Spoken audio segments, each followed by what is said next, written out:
শুরু করছি সিংহের গর্জন এর পঞ্চম পর্ব। সিংহ মেরে দেওয়ার জন্য অনুরোধ জানানো হলো তিন গোয়েন্দাকে।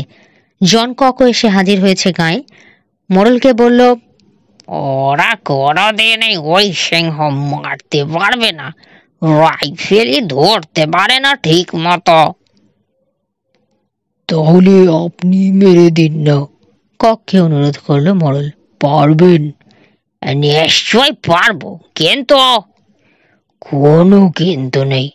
ককের হাত জড়িয়ে ধরল মোড়ল।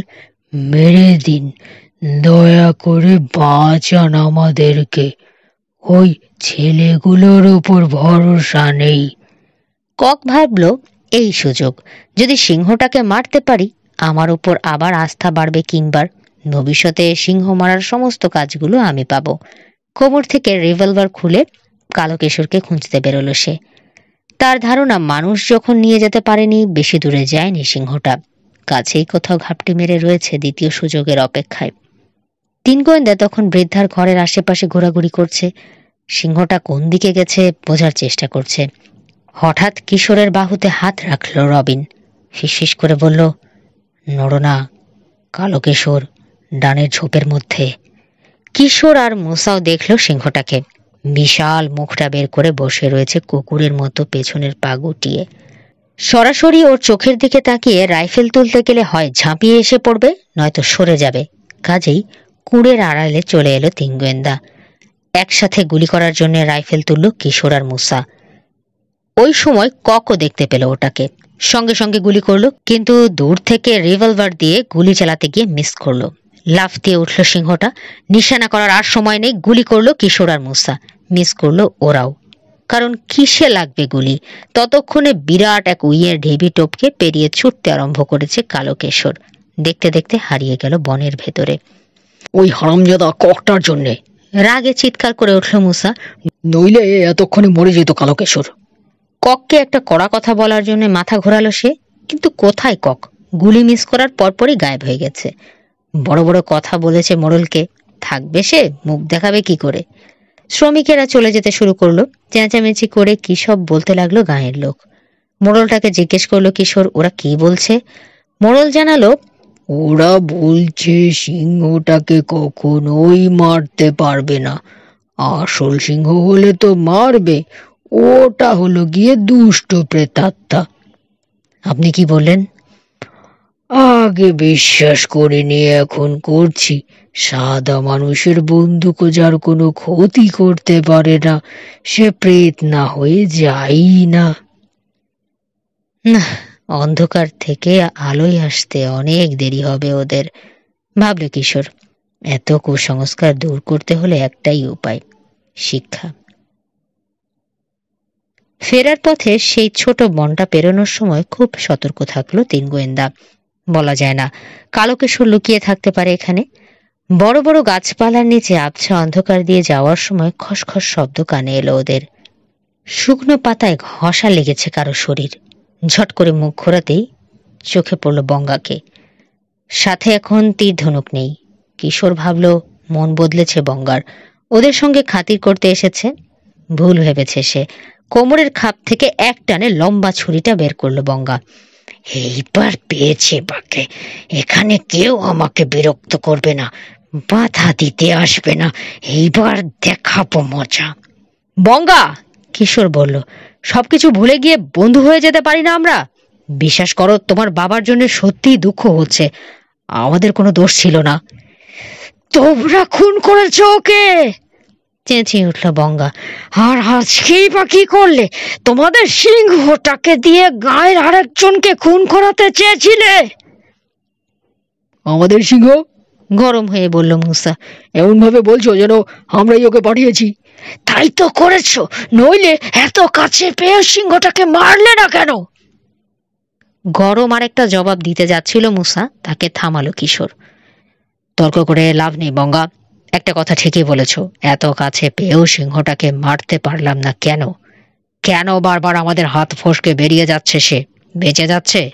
এর কারণ ওটার ভাগ্য ভালো, মরার সময় হয়নি এখনো। এছাড়া আর কি বলবো, নইলে এত চেষ্টা করেও মারতে পারছি না কেন? সুযোগ পাচ্ছি, অথচ শেষ মুহূর্তে একটা না একটা গোলমাল ঘটেই যাচ্ছে। বঙ্গার চোখে চোখে তাকালো সে। সিংহের কথা থাক, এখন একটা কথা বলো বঙ্গা, আজকে হাতির কবল থেকে তোমাদের বাগান রক্ষা করেছি কিনা? তা করেছ, কয়েকটা গাজর আর বাঁধাকপি। মুখ বাঁকিয়ে বলল বঙ্গা। ওসব দিয়ে খুনের ঋণ শোধ হয় না, অনেক হয়েছে, তৈরি হও, এখন মারবো আমি তোমাদেরকে। তুমি বোকা বঙ্গা, দেখেছো তো আমাদের হাতে রাইফেল আছে। থাকলে কি হয়, আমি জানি বিদেশিরা ভীত, বন্দুক ছাড়া কিছুই করতে পারে না, আর তোমরা বন্দুক নিয়েও পারবে না আমার সঙ্গে। হাতের ছুরিটা নাড়ল বঙ্গা। স্বল্প আলোতেও চকচক করে উঠল ফলাটা। হাল ছেড়ে দিল কিশোর। এই বোকাটাকে বোঝায় কি করে? সমাধান করে দিল মুসা। হাত থেকে রাইফেল ফেলে দিল, কোমর থেকে খুলে রাখলো রিভলভার। বলল, বিধু বলছো তো, বেশ, দিলাম ফেলে। তোমার হাতে ছুরি আছে, আমার হাতে তাও নেই, এসো দেখি কে হারে কে যেতে। মুসার কোমরে ছুরির খাপটার দিকে তাকালো বঙ্গা। একটানে ওটাও খুলে ঘাসের উপর ছুঁড়ে ফেলল মুসা। দুই হাত সামনে বাড়িয়ে দিল লড়াই করার জন্যে। বঙ্গা কিন্তু ছুরি ফেলল না, সামনে লাফ দিয়ে পড়ে শাঁ করে চালালো এক পাশ থেকে আরেক পাশে। লাগলে এক খোঁচাই ভুঁড়ি বেরিয়ে যেত মুসার। সময় মতো পেছনে সরে আসতে পেরেছে বলে লাগেনি। ছুরিটা আরেকবার চালানোর সুযোগ পেল না বঙ্গা। তার আগেই কবজি চেপে ধরল মুসা বাঁ হাতে। ডান হাতটা যেন সাপের মতো ছোবল মারল দুবার। একবার লাগলো বঙ্গার চোয়ালে, আরেকবার সোলার প্লেক্সে। তারপর যথেষ্ট হয়েছে ভেবে ছেড়ে দিল কবজি। সাধারণ কেউ হলে ওই আঘাতেই চিৎ হয়ে যেত। বঙ্গা সাধারণ নয়। সামলে নিয়ে আবার ছুরি চালালো মুসার গলা ফাঁক করে দেবার জন্যে, কিন্তু মুসা তখন নেই সেখানে, সরে গেছে। পাশ থেকে হাত বাড়িয়ে আরেকবার চেপে ধরল বঙ্গার ছুরি ধরা হাতটা। বিশেষ জায়গায় চাপ দিয়ে জোরে এক মোচড় দিতেই ঢিল হয়ে গেল আঙুল, খসে পড়ল ছুরিটা। কিন্তু ছুরি হারিয়ে একটুও হতাশ হলো না বঙ্গা। ঘুষি মারল মুসার মুখে। এটা এড়াতে পারল না মুসা। তার মনে হলো হাতুড়ির বাড়ি পড়েছে। গায়ের জোরে এই নিগ্রোর সঙ্গে পারবে না সে, বুঝে গেল। কৌশল, একমাত্র কারাত আর জুজুৎসুর কৌশলই এখন জিতিয়ে দিতে পারে তাকে। সেইটাই প্রয়োগ করল মুসা। গলায় আর পেটে দ্রুত কয়েকটা আঘাত তাজ্জব করে দিল বঙ্গাকে। কোথা দিয়ে যে কি হয়ে গেল বুঝতেই পারল না। সম্বিত যখন ফিরল, টের পেল হাঁ করে শ্বাস নিতে হচ্ছে তাকে। সামলে নিয়েই আবার ঘুষি পাকিয়ে ছুটে এলো। ঘাড়ের পাশে হাতের এক পাশ দিয়ে কোপ মারল মুসা। কাটা কলা গাছের মতো টলে উঠল বঙ্গা। জ্ঞান হারিয়ে পড়ে গেল মাটিতে। হুঁশ ফিরতে মিনিট 15 লাগবে এখন। হুঁশ ফিরলে দেখল মাটিতে পড়ে রয়েছে সে। লিয়ানা লতা দিয়ে হাত পা বাঁধা। 3 গোয়েন্দা বসে আছে তাকে ঘিরে। দেরি করছো কেন? মুখের ভেতরে মাটি ঢুকেছে, থুহ করে সেটা ফেললো বঙ্গা। কাজ শেষ করে ফেলো। কিসের কথা বলছো? মুসা জিজ্ঞেস করলো।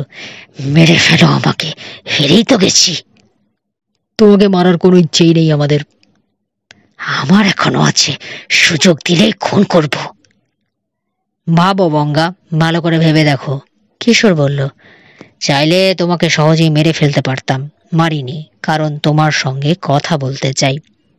বলার আর কিছু নেই এখন, শুধু খুন করা ছাড়া।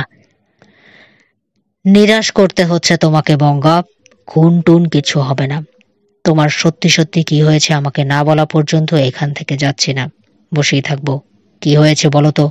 ওই পুরনো কুসংস্কারটা ব্যাপার নয়।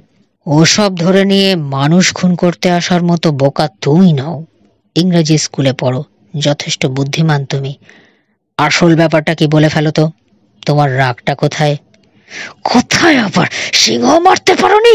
ওটা আমার বাবাকে মেরেছে, খুনের প্রতিশোধ নেব। অসম্ভব। আমাদের উপর রেগে যাওয়ার অন্য কারণ আছে। বেশ, তুমি না বলা পর্যন্ত আমরা উঠছি না। বসে থাকো, আমার কি। কিন্তু আধ ঘন্টা যেতে না যেতেই অস্থির হয়ে উঠল বঙ্গা। কতক্ষণ বসে থাকবে? যতক্ষণ না বলবে। বলি না বলি তোমার কি? হয়তো তোমাকে সাহায্য করতে পারবো। তোমরা মিশনারি ওরকম কিছু? না, আমরা অতি সাধারণ মানুষ, ব্যবসার খাতিরে আফ্রিকায় এসেছি। তোমার জেদ খুব বেশি বঙ্গা, তবে তুমি মানুষ হিসেবে ভালো। এত কিছু করছো, তাও তোমাকে অপছন্দ করতে পারছি না। বলে ফেলো প্লিজ, আমাদেরকে খুন করতে যাওয়ার আসল কারণটা কি? গলা কেটে ফেললেও আমি বিশ্বাস করব না তোমার বাবার প্রেতাত্মা কষ্ট পাচ্ছে ভেবে আমাদেরকে খুন করতে চাইছো। পুরো 1 মিনিট চুপ করে বসে রইল বঙ্গা, তারপর হাসলো। তুমি মাইন্ড রিডার? তাই মনে হচ্ছে। ঠিকই ধরেছ, কুসংস্কারে বিশ্বাস করে তোমাদেরকে খুন করতে চাইনি। দাঁড়াও, সব খুলেই বলি, তাহলেই বুঝবে। বাঁধন খোলো, কষ্ট লাগছে। বাঁধন খুলতে হাত বাড়ালো কিশোর। চেঁচিয়ে উঠল মুসা। খুলে না, ফাঁকি দিয়ে খোলাতে চাইছি। মনে হয় না। খুলে দিল কিশোর। উঠে বসে ডলে ডলে হাত পায়ের রক্ত চলাচল স্বাভাবিক করতে লাগলো বঙ্গা। কাছেই পড়ে রয়েছে তার ছুরিটা, হাত বাড়ালেই ধরতে পারে, কিন্তু তোলার চেষ্টা করলো না। উঠে গিয়ে বসলো একটা পড়ে থাকা কাণ্ডের ওপর। তোমাদের ব্যাপার স্যাপারটাই বুঝতে পারছি না, বলল সে। আমাকে মেরে ফেলার এমন সুযোগটা পেয়েও ছেড়ে দিলে, অথচ শাস্তিটা আমার পাওনা ছিল। সবসময় কিটমিটে মেজাজ আমার, এক ধরনের মানসিক রোগী। মিশনারি ডাক্তার বলেছে লোকের ওপর খালি মেজাজ দেখাতাম, দুনিয়ার কাউকে দেখতে পারতাম না আমি। শুনেছি, রবিন বলল, বেশি দিন একা থাকলে এরকম হয়। ডাক্তারও তাই বলেছে। ডাক্তারের পরামর্শে আমাকে স্কুলে ভর্তি করে দিয়েছিল বাবা। রোগটাও সারলো আমার। দুনিয়া কি জিনিস জানলাম। তখন থেকেই মনে হতে লাগলো আমার বেচারা গ্রামটার জন্য ভালো কিছু করি। কি করতে যাও? জানতে চাইল কিশোর। আমি টিচার হতে চাই। আমার গায়ের সবচেয়ে বেশি দরকার এখন একটা স্কুলের। রাজা মাকুমার কাছে গিয়েছিলাম, টিটকারি দিয়ে বিদায় করে দিল আমাকে। নাইরোবির এডুকেশন বোর্ডে গিয়েছিলাম, ওরা সাফ বলে দিল 50 মাইল দূরের হ্যালোতে স্কুল আছে, সেখানে গিয়ে পড়তে। বললাম এত দূরে গিয়ে কি করে পড়বো? ওরা বলল বেশি টিচার রাখার পয়সা নেই ফান্ডে। বললাম আমি পড়াবো, আমাকে পয়সা দিতে হবে না। বলল স্কুল বানানোর পয়সাও নেই ওদের ফান্ডে। বললাম কিছুই লাগবে না, ঘর আমরা বানিয়ে নেব, আমাদের গায়ের লোকেই বানিয়ে দেবে। ওরা তখন বলল স্কুল চালাতে আরো অনেক কিছুই লাগে, বই, খাতা, পেন্সিল, ব্ল্যাকবোর্ড, আরো অনেক কিছু। ওসবের খরচ দিতে পারবে না। স্কুলের স্বপ্ন আমাকে ভুলে যাওয়ার পরামর্শ দিল। খুব রাগ হলো। ঠিক করলাম যা করবার একাই করব। বাবা রেলওয়েতে কাজ করে পয়সা ভালোই পেত। তাকে বলতে তার মাইনে থেকে কিছু টাকা আমার স্কুলের জন্য দিয়ে দিতে রাজি হলো। কিন্তু আমি কাজ শুরু করার আগেই বাবা মারা গেল। মনে হলো সব তোমাদের দোষ। সিংহটাকে মারতে পারোনি বলেই ওটা বাবাকে মারলো। মনে হলো আমার সমস্ত স্বপ্ন ধুলোয় মিশিয়ে দেওয়ার জন্য তোমরাই দায়ী। এখন আমার পরিবারের খাবারই সঙ্গতি নেই। স্কুল করব কি দিয়ে? রেলওয়েতে কাজ জোগাড়ের জন্য দরখাস্ত করেছিলাম, ওরা বলে দিয়েছে এমনিতেই বেশি হয়ে গেছে, আর লোকের দরকার নেই। শ্রমিক দরকার নেই হয়তো, কিশোর বলল, কিন্তু তোমার যা শিক্ষাগত যোগ্যতা, তাতে অন্য কোনো কাজ পাওয়া উচিত। কে দেবে আমাকে কাজ? স্কুলে পড়েই বাকি লাভটা হলো, ওই লেখাপড়া তো কোনো কাজেই লাগাতে পারলাম না। নাইরোবিতে গিয়ে চেষ্টা করে দেখতে পারো, পরামর্শ দিল রবিন।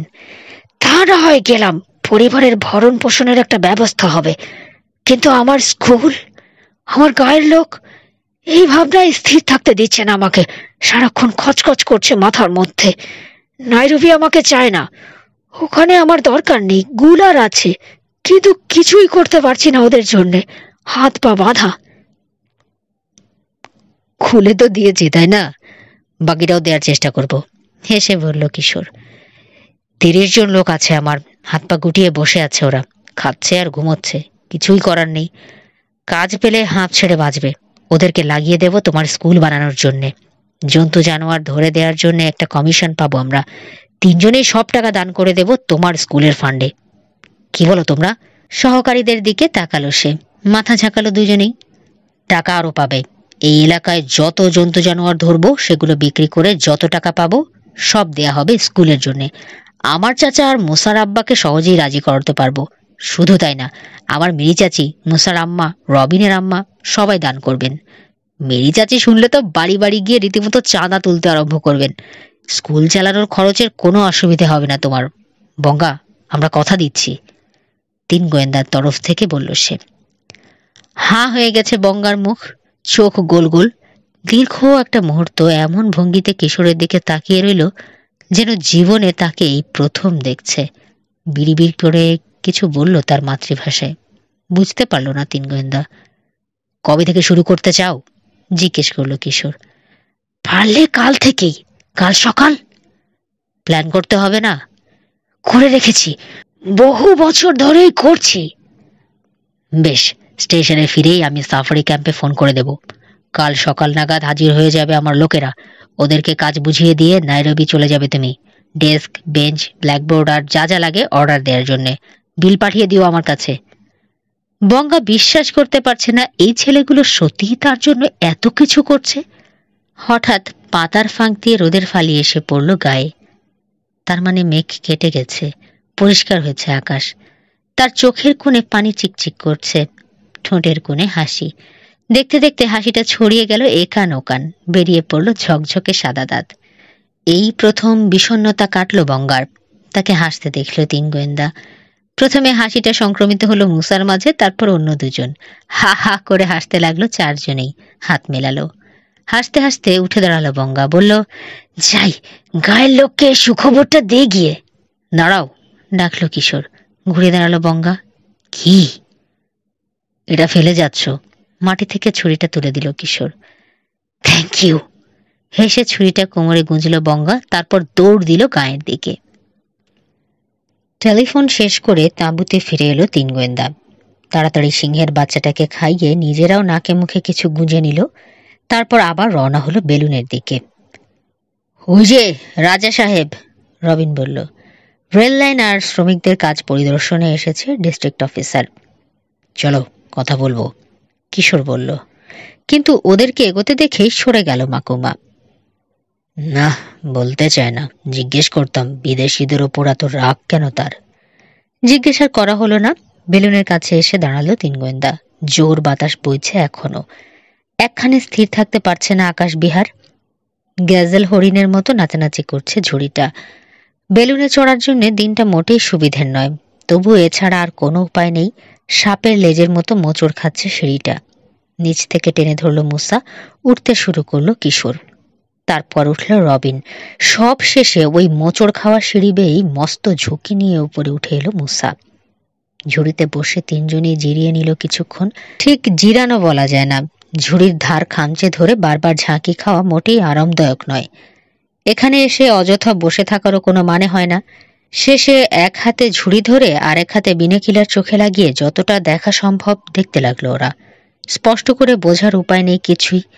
একে তো বিনিকিলার স্থির রাখতে পারছে না চোখে, তার উপর নিচের ঘাস এমন ভাবে নড়ছে বাতাসে, তার ভেতরে সিংহ নড়লেও এখন বোঝা যাবে না। কিছুক্ষণের মধ্যে মাথা গুলিয়ে উঠল ওদের। পেট ব্যথা হয়ে যাওয়ার জোগাড় হয়েছে। ঝুড়ি এত নাচানাচি করলে কি আর বসা যায়? তবু হাল ছাড়ল না ওরা, বসে রইল অন্ধকার নামাতক। শেষে যখন শেষ শ্রমিকটাও লাইন ছেড়ে ক্যাম্পে ফিরে গেল, নামার জন্যে তৈরি হলো ওরা। সিঁড়ি বেয়ে নামার চেয়ে দড়ি বেয়ে নামা এখন অনেক সহজ আর নিরাপদ। ঝুড়ির কিনার দিয়ে এক পা তুলে দিয়ে দড়িটা ধরল কিশোর। কিন্তু এ কি, এরকম ঢিল লাগছে কেন? দড়িটা টান টান হয়ে থাকার কথা। টান দিতেই উঠে আসতে শুরু করলো ওটা। হঠাৎ বিদ্যুৎ ঝিলিক দিয়ে গেল যেন কিশোরের মাথায়। বুঝে ফেললো ব্যাপারটা। বাতাস আর এখন ওদের দিকে ছুটে আসছে না, ঝাপটা দিচ্ছে না, বরং বাতাসের গতিপথেই চলছে ওরা। বাতাসের সঙ্গে সঙ্গে নিচে তাকাতে চোখে পড়ল মাটি যেন দৌড়াচ্ছে। কোনোভাবে খুলে গেছে নোঙরের দড়ি, নাকি কেটে দেওয়া হয়েছে। খানিক আগে যেখানে বাঁধা ছিল দড়িটা, সেখানে তাকাতে তাকাতে দেখতে পেল কালো একটা ছায়া সরে যাচ্ছে। হেঁটে চলেছে একজন মানুষ, তবে আলো এত কম লোকটাকে চেনার জো নেই। পাটা ঝুড়ির ভেতরে নামিয়ে আনলো আবার কিশোর। শান্ত কণ্ঠে বোমা ফাটালো। ভেসে চলেছি আমরা। ঝট করে নিচে তাকালো রবিন আর মুসা। নিচে স্টেশনের ছাদটা সরে যাচ্ছে। চেঁচিয়ে উঠল মুসা, জলদি জলদি নামো, এখনো সময় আছে, বেশি ওপরে উঠে গেলে আর পারা যাবে না। পারা এখনো যাবে না, কিশোর বলল। সিঁড়ি বেয়ে নামলাম, ততক্ষণে যদি উঠে যায়। এই অবস্থায় সিঁড়ি বেয়ে আবার উপরে ওঠা? হাত নাড়ল সে। আমি পারবো না। কিন্তু কিছু একটা তো করা দরকার। কেঁপে উঠল রবিনের গলা। ভালভ লাইন টানবো, নিচে নামা যাবে তাহলে? তা যাবে, স্বীকার করলো কিশোর। তবে লাভ হবে না আমাদের। দেখছো না কোন দিকে যাচ্ছে বেলুন? বনের দিকে। গাছের মাথায় বাড়ি খেয়ে মরবো, বেলুনটাও ছিঁড়ে টুকরো টুকরো হয়ে যাবে। ব্রাকেট থেকে টর্চ খুলে নিয়ে নিচের দিকে করে জ্বাললো সে। মাটিতে পৌঁছলো না আলো। নিভিয়ে আবার আগের জায়গায় রেখে দিল ওটা। সাদা রং করা স্টেশনের ছাদ, ফলে অন্ধকারেও দেখা যাচ্ছে। এছাড়া বাকি সবকিছু ঢেকে দিয়েছে ঘনায়মান অন্ধকার। নড়ছি বলেই তো মনে হচ্ছে না, রবিন বলল। নোঙর করা অবস্থায় কানের পাশ দিয়ে সাঁই সাঁই করে বয়ে যাচ্ছিল বাতাস। চেঁচিয়ে কথা না বললে শোনা যায়নি, অথচ এখন সব নীরব। মনে হচ্ছে নড়ছি না, কিশোর বলল। আসলে 40 মাইল বেগে ছুটছি। বাতাসের যা জোর দেখছি। শোঁ শোঁ শব্দ শোনা গেল সামনে। বস্তা ফেলো, চেঁচিয়ে উঠল কিশোর। কুইক! কিসের শব্দ? বস্তা ফেলতে শুরু করেছে মুসা। গাছের ভেতর দিয়ে বাতাস বইছে, বাড়ি লাগলে গেছি। অল্টিমিটারের ওপর আলো ফেলে দেখল কিশোর। মাত্র 110 ফুট উঁচুতে রয়েছি। ঠিক হচ্ছে না, কোনো কোনো গাছ এখানে 150 ফুট উঁচু। আরো কিছু বস্তা ছুঁড়ে ফেলে দেওয়া হলো বাইরে। শোঁ শোঁ বাড়ছে, তার মানে কাছে এসে গেছে গাছপালা। বেলুন এখন উঠছে, তবে ধীরে ধীরে। সময় মতো গাছের মাথার উপরে উঠে যেতে পারবে কিনা সন্দেহ। বালির বস্তা ফেলে চলেছে রবিন আর মুসা। দড়ির সিঁড়িটা টেনে তুলছে কিশোর। ওটা ডালে ডালে আটকে গেলে বিপদ। নোঙরের দড়িটাও তোলা দরকার, তবে সময় নেই এখন আর। তারপর লাগলো বাড়ি। আরেকটু হলে উল্টে গিয়েছিল ঝুড়ি। হাতে মুখে ডালপালার বাড়ি লাগলো। আটকে যাওয়া বাতাসের জোর আবার অনুভব করতে পারছে। বেলুনটা কি ফুটো হয়ে গেছে? টর্চ জেলে দেখল কিশোর। না, বেলুনটা গাছে লাগেনি, শুধু ঝুড়িটা আটকেছে। কি করব? মুসার প্রশ্ন। নেমে পড়বো গাছ বেয়ে? ঝুড়ির বাইরে আলো ফেলে দেখল কিশোর। না, একটা বানরও ঝুলতে পারবে না এতে, এত সরু ডাল। খারাপ কথা।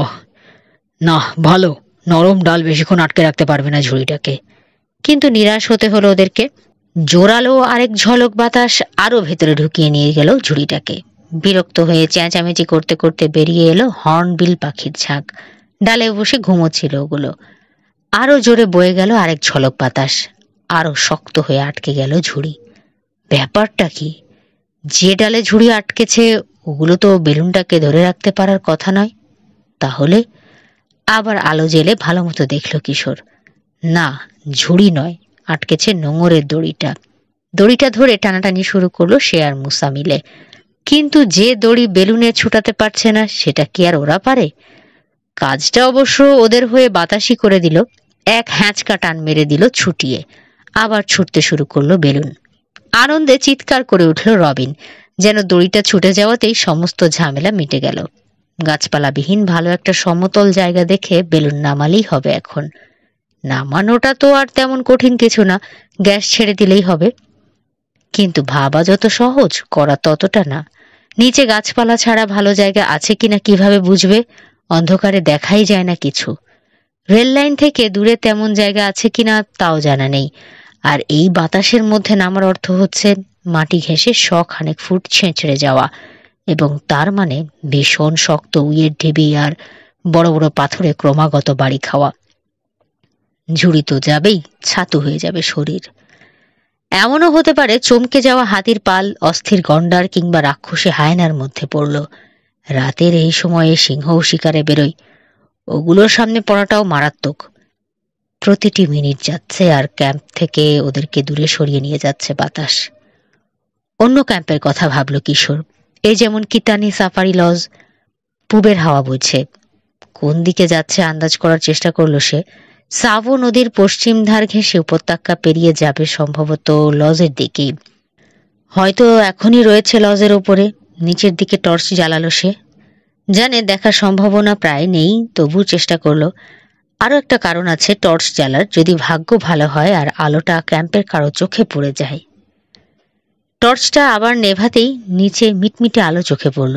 নিশ্চয়ই ক্যাম্প। কেবিনের জানালা দিয়ে বেরোচ্ছে। বাঁচাও বলি চেঁচাতে শুরু করলো কিশোর। গলা ফাটিয়ে এমন জোরে চেঁচাতে শুরু করলো 3 জনে, মরা মানুষ জেগে যাবে। তাদের সে চিৎকার ভেসে চলে গেল বাতাসে। 10 সেকেন্ডের মধ্যেই সরে এলো ক্যাম্পের ওপর থেকে।